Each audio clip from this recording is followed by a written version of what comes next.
Hey, everybody. So excited to be here today. We are going to talk about three ways to get unstuck and launch your product. So, excuse me, I haven't talked much this morning, and it's kind of the danger of doing these things early in the morning is that you're not quite there yet. So, anyway, I am ready, and I hope you are too. If you're watching this later or now, check the description of the video and you will see a link to the slides. So you'll just be seeing my face today, but the slides will be in the description and you can kind of follow along. There aren't that many of them. We're going to go through. If you have questions at the end, I am happy to answer them. So, just a little bit about where we're going. First, we're going to talk about your plan. So, sometimes the problem is that our plan is too overwhelming, or sometimes our problem is that our plan just isn't clear enough. So, we'll talk about your plan and figure out what's best for you in terms of if you need more or less. Second thing we'll talk about is finding time. So we're all busy, right? And we're not getting less busy no matter what we think might happen. Like, oh, well, in the summer it'll be less busy. None of that's happening. So we need to work with like where we are right now and find the time to do these things that we want to do. So create our product. And the third thing we'll talk about are mindset shifts. So sometimes we just need a little bit of a mindset shift to make things like just way easier on ourselves. And if we have time at the end, I am open for Q&A. And again, if you are not here live, so glad you came. Just drop your questions in the comments and I'll be happy to answer them later. All right. So, a little bit about me, just so you know who I am and what you're doing here. So, I help service providers create their first digital product. I love this work because I know that there are people out there who don't want to grow a big team. People who are maxed out, they have a healthy service business and they're ready to grow and kind of take a next step. But it's not a team, it's not a huge team. Maybe you want to grow your impact without having that one on one work, that additional time. And maybe you just want a little bit more time freedom that can come with this type of work. I also have a podcast and YouTube show called Your First Digital Product. If you're watching me here on YouTube, you'll be able to find that elsewhere on the channel. So, okay, first thing we'll talk about planning. So, we talked about if your plan is fuzzy or incomplete or overwhelming, it might not be working for you. So, let's talk a little bit how to find a plan that does work for you so that you can get unstuck and keep moving. Right. So, two things we'll talk about here today, the big picture and kind of like the smaller picture. So, the big picture is that having a clear plan can be super helpful. Now, planning isn't really sexy. I mean, it's sexy for me, but maybe for you, you're like, ugh, planning. You just want to get into it. That's totally fine too. If you're stuck, I'm thinking that maybe you have already gone into creating your product, right? So you got to the doing maybe without the planning part, and that's okay too. So diving in is great, but sometimes a plan can be helpful. I remember a couple years ago I was talking with a friend, and she was talking about some new exercise plan that she was following, and she said, I don't want to wake up in the morning and have to figure out what I need to do. I just want someone to tell me what to do. I will do it, and I will go about my day. So just knowing where we're going, knowing that we are, maybe getting all the muscle groups. We're not missing anything. And this can be really hard to create for ourselves. So, as service businesses, we may be really good, and maybe, hopefully, really good at, providing that service to our clients. But when it comes to things for ourselves, it can be really difficult. So, let's think about this big picture as a road trip. So, let's picture going on a road trip. Now, if you're from the United States, that might make a lot of sense to you. We're getting in our car and we are going maybe state to state or across the country. Or if we're in some other countries, maybe we're in Europe or somewhere else, let's picture maybe going to a few different countries. So this big picture, we're talking about our major destinations, and these are the main places that we're going to hit along the way. So what are those major destinations? So the first one is that product creation. So we're actually going to sit down and create the product. Now, things that could go into creating that product, right? Maybe you have to do some research.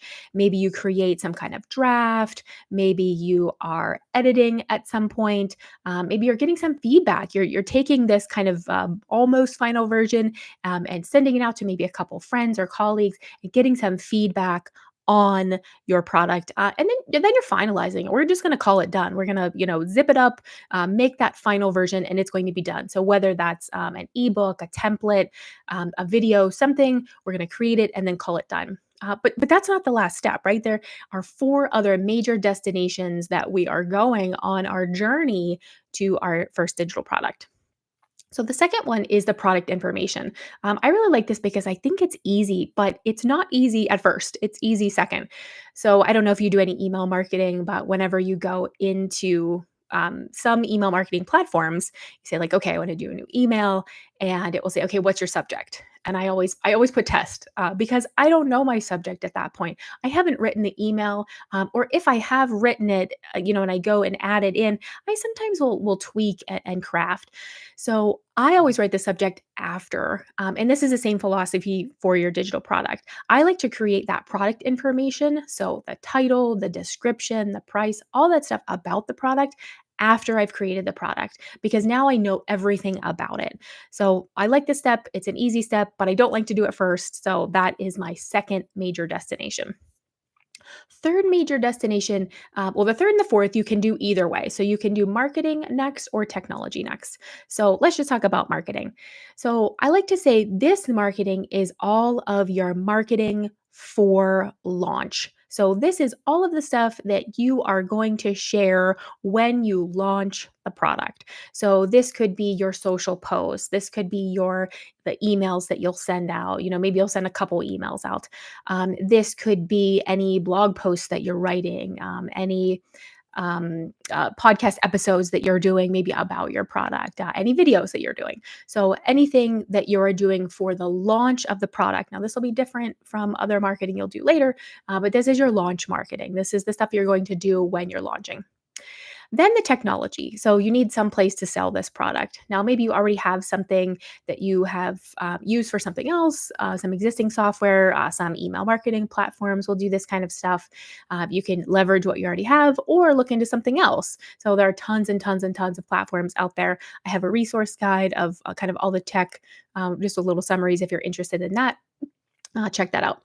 So you're going to set up this tech. You're going to connect your payment processor, and you're going to add your product, and really just test it all out and have a friend test it too. So all of those delivery emails and all that stuff. Now, this part sounds really intimidating, possibly.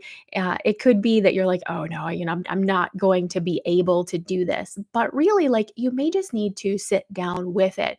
I have a couple podcast episodes of guests who have mentioned that depending on the platform, you may be able to get some support from the platform, but also just know that they try to make it as easy as possible to use their product. So chances are it's not going to be super hard. There will be help available, and really just sitting down and looking at it, and going from there. So that's the technology piece. The last major destination that I want to share today is your launch and ongoing marketing. I combine these into two because I don't want the ongoing marketing to be an afterthought. Now, there's a couple ways that you could launch. You could do a what we call a beta launch, or kind of like a friend launch first, where everything is ready and you are sharing with just a small group of people.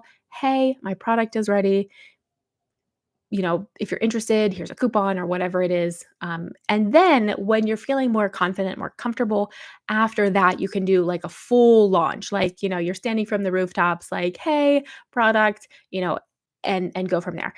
The ongoing marketing that you would do after that, I think, requires its own specific plan. So, what will you do, and what will you be able to do ongoing, maybe each week or each month, to promote this product? So, that initial marketing is great, letting the world know that your product is ready. But later, for people who didn't hear that first message, maybe new people have come into your orbit. You will want people to know about the product. So coming up with a plan and then executing that plan. And it doesn't have to be a ton of work. It could maybe be an hour a week or a couple hours a month, but just something that you're going to do consistently.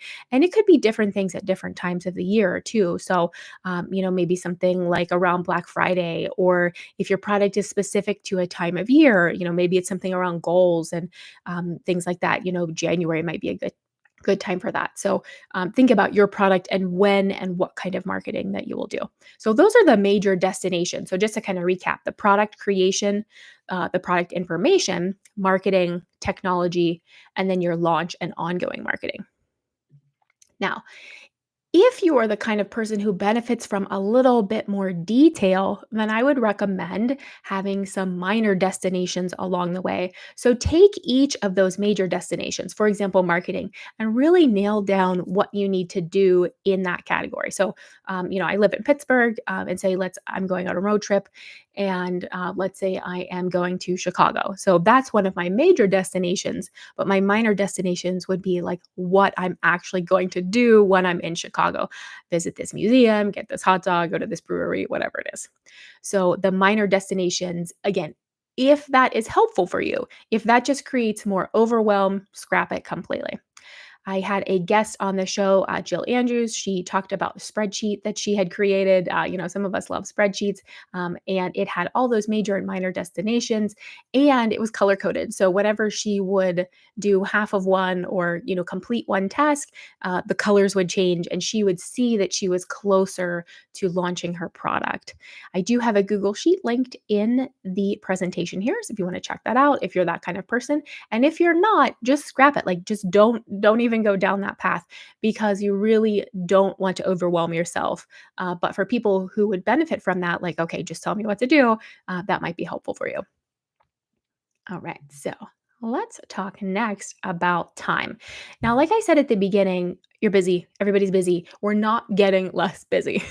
So we have to really figure out how we can find the time in our day, in our week, to carve out the time to work on our product. It doesn't have to be a lot, but some so that we continue to make progress. So I like to think about how much time can you actually devote to this? Like, what is a realistic amount of time that you can devote? Again, kind of back to the exercising metaphor. I've talked with people before, and they're like, like they have never exercised, and they're like, I'm going to exercise 3 hours, 5 days a week. Like, what? That doesn't even make any sense. Like, how on earth are you going to find time? And if you do, that's not going to last. So I'm more of like a sustainable kind of person. So, like, can you do an hour a week? Maybe 2 hours a week. How much time can you devote? And then when can you devote that time? So, is it earlier in the week? Is it later in the week? Is it morning? Is it afternoon? Is it evening? Is it after the kids go to bed? Is it before the kids wake up? When during the day can you find that time? And I feel like if we earmark that ahead of time, if we actually say, okay, this is when I'm going to do it, it will be much better for us, instead of like, okay, let's see how today goes. Like when you're kind of in that let's see how today goes, you're not going to find the time. Like I don't know about you, but like I'm not finding the time. I would also think about like what works in other areas of your life. So, if you have something that you're able to do consistently, that you like to do, again, I know I go back to exercising all the time, but if you're able to exercise consistently, how do you do that? Like, what actually works for you there? And how can you leverage some of that to be able to, kind of take that, and apply it to this? So, think about what works for you. I really like Mondays. I have a podcast episode about why I think Mondays are a great day to work on your product. Um, it's kind of that philosophy of how the time fills, right? So if you do the client work first, the client work's always going to get done, no matter if you have a ton of time or not a ton of time. Like you're going to get that client work done because it is important.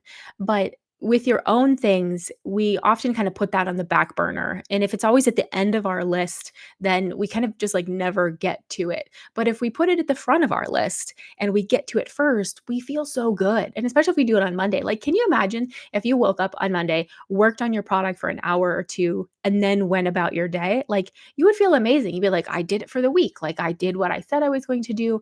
I feel really good about it. You can kind of like sit in that feeling of doing what you said you were going to do and really feeling accomplished, and then know that you kept that promise to yourself. And then next week, do it again. So I know Mondays are not always realistic, but earlier in the day, earlier in the week, earlier in the month, I feel like will really set you up for success. I like to think a little bit about future you. I don't know if you have kids, but I kind of try to impart this on my teenager. Like, yeah, think about current you, but also think about future you. What will future you be glad that you did? Sometimes we don't want to do the thing in the moment, but we are glad that we did it. So think about what will you be glad that you did later on. So that might kind of go into like a mindset shift sort of thing. And the last thing, I have three little emojis. If you're following along on the slides, I have a little tomato. It's Pomodoro. I downloaded this app for the Mac, and I think it's called Be Focused. And you just click on it. It runs for 25 minutes, and then it says you're done. You can take a 5-minute break, and you can do it again. But like, I don't know. I just found that really powerful, and I've done that for a couple things now. And I also like to kind of check boxes, right? Check things off the list. So going back to that plan, I am a planner. I like to have a plan and then I like to check it off that I did it. And I can kind of see over time, like, okay, I'm getting closer. I'm getting closer. Like this feels good. So that is a little bit about time. And the last thing we'll talk about is mindset. So I kind of will share this with you. Going into this YouTube live, I had never done this before and felt like, oh no, like just really bogged down. And I'm imagining that this is how people are feeling with their product. They are interested in starting, they're able to start. And then somewhere in the middle or closer to the end, they feel like, oh no, what if nobody buys it? What if people do buy it? And I've heard this in some of the interviews that I've done on the podcast. So I think that we can really kind of get stuck in this mindset, and especially when we're alone doing this. So if you're a service provider, you're working with other businesses, and you're working on their business. But when you're working on your own business and you don't have a team or a big team, that mindset stuff can really quickly kind of hijack the whole plan. So let's just talk about a couple mindset things. All right. So I want you to think about your first client project as a service provider. Now, I'll tell you what one of my first client projects. I was working with a designer. I was a web developer. She brought the design in. We made the website happen. And it was not a huge website. There were, I don't know, 20, 30 pages, but, no e-commerce, no big things, no email marketing, no, nothing that was like extra on the project. And I think about this and it was tough, right? I was so glad that I did it and I learned so much from it. But was it the most amazing project of all time? No. Was it the most complex project of all time? No. So I'm not sure why we think that our first product needs to be the biggest, most complex, most amazing product. Like it's the same thing. Like you've not done this before and maybe you're one of those kind of people who I know I kind of picture like the people who dive in to the water when it's like really cold. I'm more like, let's put my foot in and then get in a little bit further. So, it really depends what kind of person you are. But I like to think about uh, going in slowly, right? And not making too much of a fool of myself. But we love these sensational stories. So tomorrow's podcast episode for season 2 talks about this ad that I saw, which was, my online course made $200,000 in 1 year with zero audience on autopilot. And we love these sensational stories, right? We love these stories of like, I lost 200 pounds or, whatever it is, it's sensational. I went from $200,000 in debt to a millionaire in 5 years.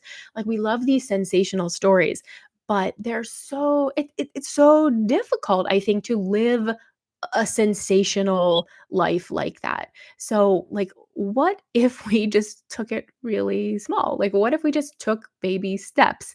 I think that there's so much it just makes it easier on ourselves. One of the podcast episodes from last season was from Sarah Loretta, and she talked about like instead of thinking like I'm going to make $1 billion on my product, I'm just thinking like how many do I have to sell to maybe pay a bill this month? So kind of just taking your expectations way down and really lowering the bar. I'm working with a coach right now, and the thing she loves to say the most is just like, lower the bar already. The bar is so high. We set this bar so high for ourselves that it's impossible to live up to with all the other things that we need to do.